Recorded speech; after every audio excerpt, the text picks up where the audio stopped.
I attended my first Flames of War tournament a couple of weeks ago. I could only spectate because I realised that even though I have tons of stuff, I don't have enough of anything to build a coherent list. There are a couple of problems. Firstly, I come to this hobby from modelling, and I get distracted a lot buying things I want to build rather than related elements for an army list. So even though I play British, I have lots of German and Russian tanks, but often just one or two of each. This also means time spent building them eats into any time to build stuff for a list. Don't get me wrong, I love building these tanks and I'll not be stopping anytime soon, but the tournament focused me on building a tournament list that I can actually field. Building things for review in Fog of War is also a factor. I like Zvezda stuff and have reviewed a few of these, but again, this isn't contributing to a list I can use. My last excuse is that I most often play with my young nephews, but at 10 and 13 they can be a bit hard on the minis. So we built our forces using FX and Revell plastic 1/76 scale figures. Great for rough and tumble home games, but not something you could plonk down on a tournament table. So the tournament, which I enjoyed immensely, has really motivated me to get on with building a tournament list. I played with some ideas for lists at the tournament points value of 1420 points. This was an interesting value to work with. I found I couldn't cover all the bases with support units I wanted at this point level. I needed to take sections of some things like M10 tank destroyers rather than a platoon. I agonised about including AA units.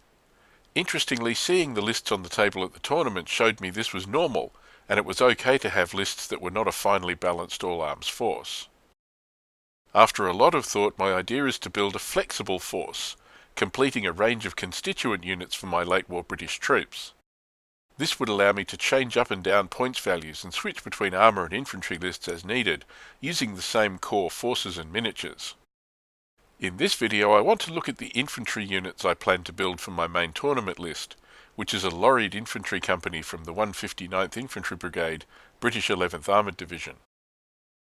The core of this force is 2 platoons of lorried infantry. As you can see on the platoon diagram, each platoon has 3 rifle squads with 2 rifle MG teams in each, plus a command rifle MG team, a Piat team and a 2-inch mortar team. This is 34 figures per platoon. In building these, I'm using the Plastic Soldier Company Late War British Infantry box. This box has 144 figures, so plenty to build my required infantry teams with plenty left over for command teams and spotters for other units as well. There are 3 command sprues, with each having a 2-man Piat crew, a 2-man 2-inch mortar team, and 6 commander figures.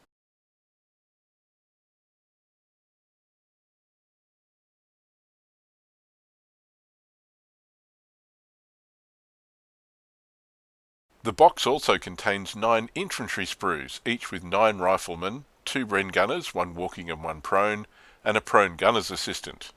Given the Flames of War rifle MG teams only need 1 Bren gunner in every other squad, this was plenty and meant I was able to alternate the upright and prone versions. I like working with plastic, and the poses of the Plastic Soldier Company infantry are a pretty standard mix of walking, kneeling and firing poses. I might have liked some more NCOs armed with Sten guns, but the standard infantry figures are all armed with Lee Enfield rifles. I'm using a mix of Plastic Soldier Company bases for the mortar and Piat teams, with battlefront bases with figure holes for the rest of them. But Plastic Soldier Company aren't the only game in town when it comes to late war plastic British infantry. Battlefront have BBX-28, a British plastic rifle company, also with 144 figures. I haven't got any of these, but from the images on the Flames of War website they look pretty good. The detail on the figures seems a bit more heroic or pronounced than the Plastic Soldier Company figures, and this might stand out a bit more on the table. As you can see, the figures are a bit more closely packed than the PSC troops, meaning you get the same number of figures but on only 6 sprues. There are no 2-part figures here, they're all single-piece moulds. The Battlefront figures also include 2 Bren gunners, 1 advancing and the other firing to give you options. They also have a Piat and 2-inch mortar team as well as officers and NCO figures.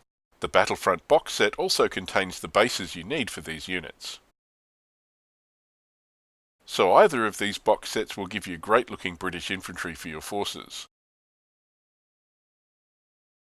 I'm still painting the infantry so I can't show you any finished ones as yet. Once I've built these infantry, I'm not restricted to just using them as my lorried infantry list. I can use the same figures and bases I have already built to field a motor platoon from 8th Motor Battalion, the motorised infantry battalion of 29th Armoured Brigade in the 11th Armoured Division. So if I want to field a motor battalion force or provide infantry support to an armoured force from the 29th Armoured Brigade, I can use the 5-man stands from my lorried rifle platoons and marry them up with some M5 half-tracks. Here's one of my M5 half-tracks, also from the Plastic Soldier Company. Infantry units are also support options for armoured lists, either as lorried infantry in trucks or riding on tanks, or as motor battalion troops in half-tracks. So either box set of British infantry figures from Battlefront or the Plastic Soldier Company is flexible enough for me to field them as the main combat teams in a lorried infantry or motor battalion lists, or as supporting infantry teams in armoured recce or armoured car lists, with plenty of figures left over. So just building the 2 platoons will be enough to provide me with flexible infantry forces to enable me to field a number of different lists or sizes of lists. The infantry units are just my first step in building my flexible tournament list. I'll do separate videos for armoured forces and for support forces like machine guns, mortars and artillery and anti-tank weapons. These will also try to be flexible forces designed to be used in various lists and force sizes. Remember to like and subscribe to Fog of War to make sure you don't miss these.